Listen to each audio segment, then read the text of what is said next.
ప్రభునందు ప్రియమైన వారులారా, ప్రభువైన యేసుక్రీస్తు నామములో మీ అందరికీ శుభాభివందనములు. ఈ ఉదయకాలంలో కలువరి కృపాస్థానం మీదకు మిమ్మల్ని ఆహ్వానించుచున్నాను. సంఖ్యాకాండము 11వ అధ్యాయము 25వ వచనంలో, యెహోవా మేఘములో దిగి అతనితో మాట్లాడి అతని మీద వచ్చిన ఆత్మలో పాలు ఆ 70 మంది పెద్దల మీద ఉంచెను. కావున ఆ ఆత్మ వారి మీద నిలిచినప్పుడు వారు ప్రవచించిరి గాని మరలా ప్రవచింపలేదు.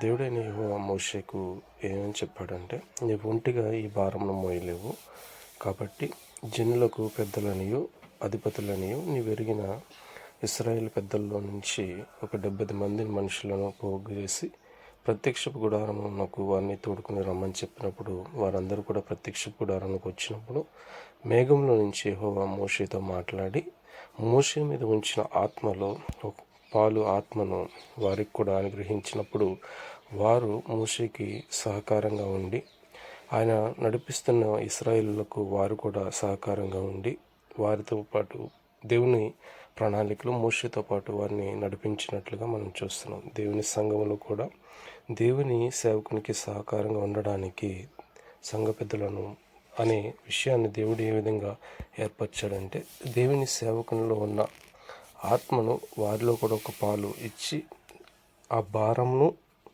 దేవుని ప్రణాళికను గుర్తెరిగిన వారిని చేసి సంఘ పరిచర్యలో వారిని వాడుకుంటాడన్న విషయాన్ని మనం గ్రహించి, సంఘ పెద్దల బాధ్యత అనేది దేవుడు ఏర్పరిచినది, దేవుని చిత్తంలో కలిగినది, అది కూడా దేవుని ఆత్మ ద్వారానే జరిగేదన్న విషయాన్ని మనం గ్రహించి అట్టి వారిని మనము గౌరవించినట్లుగా మనం చూసుకోవాలని దేవుని పేరిట మనం చేస్తున్నాను. ఆమె